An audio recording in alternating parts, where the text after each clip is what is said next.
Hi, this is how I made my belt hip wings. Um, it is going to be a somewhat in-depth tutorial for complete beginners. It is hand sewing, scrap fabric, and string you could find literally anywhere. I do not believe these are actually my original idea.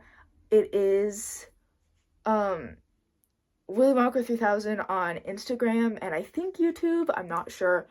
Um they're great. This is, however, my design, my tutorial, how I made them.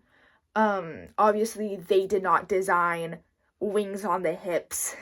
Um, they just kind of sparked something that's like, I need to make these. So there you go. Good luck. Okay, supplies. You will need embroidery thread or some sort of thread. I like to use embroidery thread because it's chunkier and gets a thicker line because I just like how it looks. It's entirely personal preference. You will need needles, paper, and a pen for your pattern, which I will show you how to make in a moment. You will need fabric of 3 different colors. You can choose the colors are completely up to you. I base mine off of the Scarlet Macaw. You will need scissors, a hot glue gun, as well as hot glue, and then cardboard, which I don't actually have on here right here, but you will need it eventually. Okay, here's the pattern that I used. These are the references that I use. They're up on screen now. Always use a reference. No matter how confident you are, I guarantee you cannot draw a wing from memory. I want to build up 3 layers based off of the reference you chose, whether you used mine or your own. And you're just going to want to build up 3 layers of wings. This will be one color, this will be one color, and this will be the other color. And they're going to stack on top of each other like this. And you can see that I actually have them attached in the middle.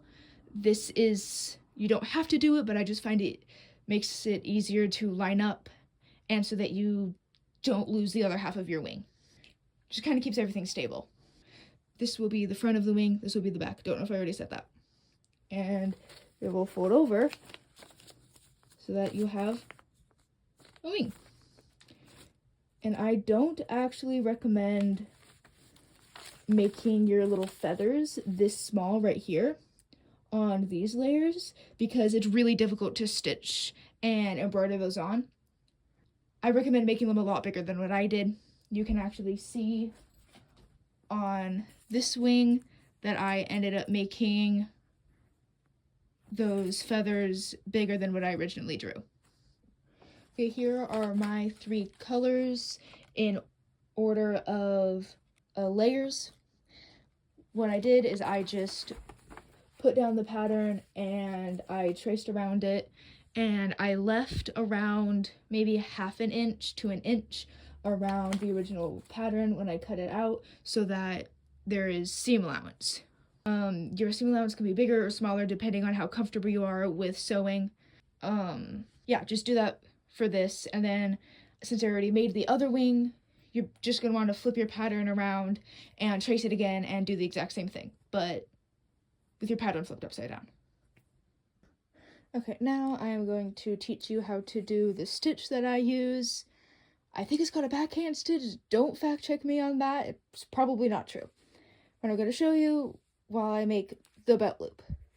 Right here I have a piece of stretchy denim. It does not have to be this color. It doesn't have to be black. It doesn't have to be denim. It just has to be a strong material that will not stretch very much. Right here you can see that stretchy denim stretches in only one direction. Like this, no matter how hard I pull, it does not stretch. We want to make sure that when we fold it, it does not stretch lengthwise. It can stretch widthwise, but not lengthwise, because that will ruin our support. Okay, this is what I used to thread my needle. I don't know where I got it or what it's called, but it makes life so much easier. Trust me. You're going to first put your needle on, and then take your thread, which should be double the length of what you want to use, so you can loop it back around. You're going to put it on the hook and just pull your needle, and boom, it's threaded. Then you pull your needle and tie a knot. Okay, now that your needle is tied off, you are going to put it through 2 layers, which are folded in half, pull it through, and give it maybe like a centimeter space between, and pull your needle through so that there is a small stitch. And on the other side, there will be a loop like this, and you're going to put your needle through that to create a slip knot. And by doing this, you will have a properly tied off needle that will not come off. Then you're going to give it another centimeter or so of distance, poke your needle through, and pull it relatively tight. Not too tight or else your fabric will bunch up. Then you turn it around and go back towards your previous stitch so that it creates a line. You flip it around and do it again.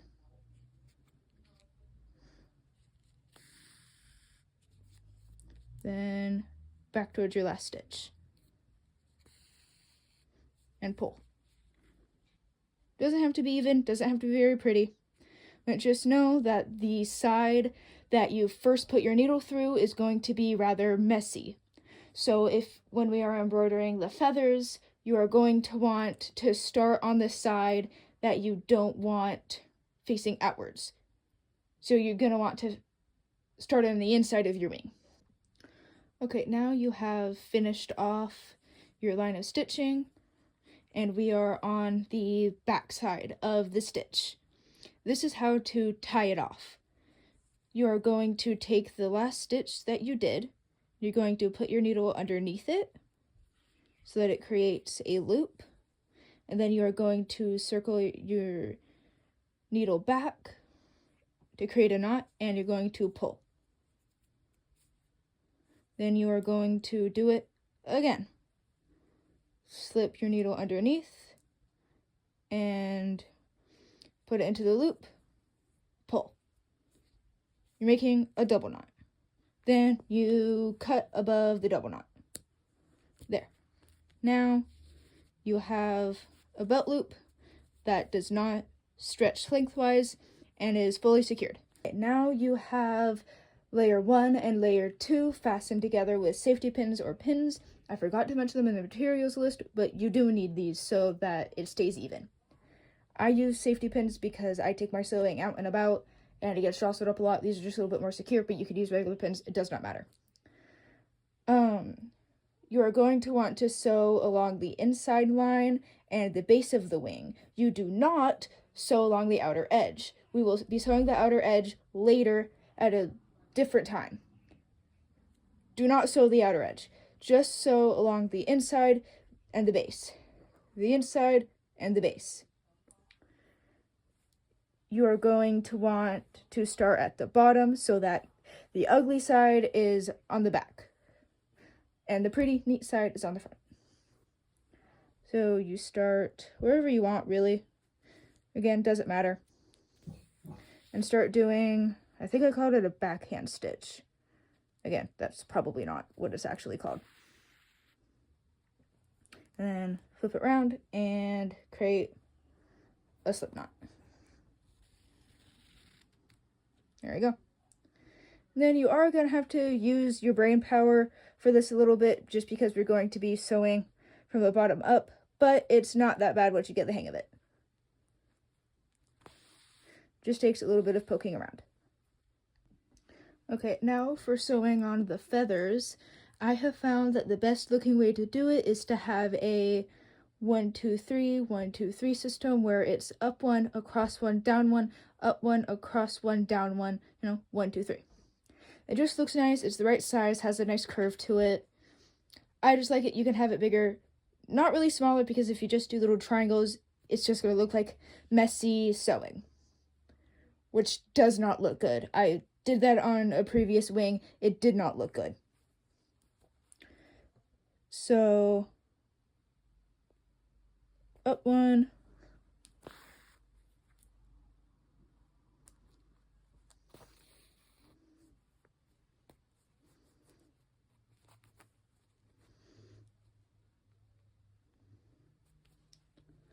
over one. This is a little bit messy, but oh well.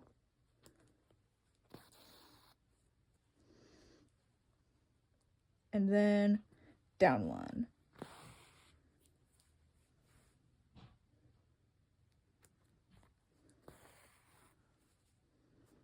There you go. And then just do that all across right here on both sides. Remember, don't sew along the outer edges. Okay, now that you have sewn on your second layer, you are going to take the pins out of your second layer and pin on the third layer. It's going to be the exact same way you sewed on the gold or the second layer, just don't sew along the base. You're just going to sew along the inner edge. Again, do not sew on the outside. That will make everything a lot more difficult and a lot more messy for yourself. Don't do that. You're going to start the exact same way, except this time I won't have such a horrid angle of me showing you what to do. You're going to start from the bottom. You're going to pull your needle through, put it back down again, pull it through, flip it around, hook your needle into the loop, and pull to create slip knot. Then you're just going to go up from the bottom, poke up, pull, and just pull harder if you have a knot, and back to your previous stitch. And then you're just going to keep doing that for the inner edge of your third layer. Don't do the outside of the edge. Don't do it. Okay, now that your 3 sets of feathers are sewn together and your pins are removed, you are going to turn your wing around and take your pattern for the first set of feathers. Make sure it's straight as you can get it and trace around it. Okay, now that you have traced your pattern onto the back side of your wing, you're going to fold it over so that the bottom side is out, so inside out. And then you're going to sew along the outside of it, but don't sew along the base because we are going to be turning this inside out. So don't sew along the base. Okay, now that you have sewn around all of the edges except for the base, you're going to trim around and get rid of your seam allowance so that when you turn it inside out, it will actually look nice and it won't be all clunky. So just trim your seam allowance. Okay, now that you've trimmed your seam allowance, you can see that I made these marks on the wing along this edge and then 2 coming up like this. This is where you are going to hot glue on the fabric. This is so that it will have support and it won't just flop over when you wear it.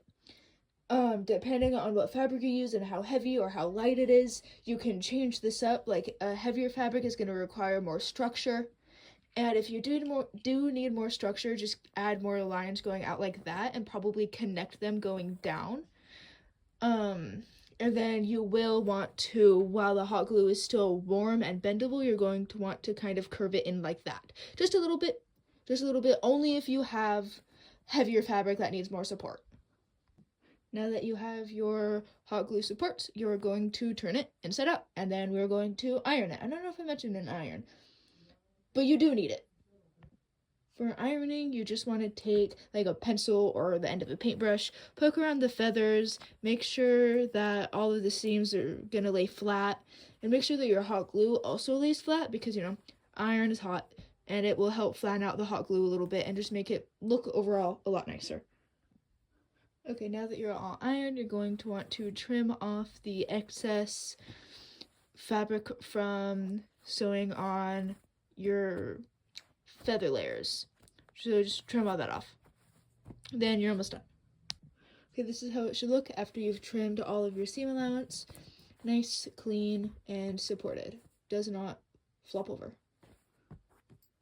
Okay, now that you have your wings done, we are going to make this little bit right here, which is a cardboard triangle. I painted black, and it makes it so that when it rests on your body, it will actually stick out instead of sagging in.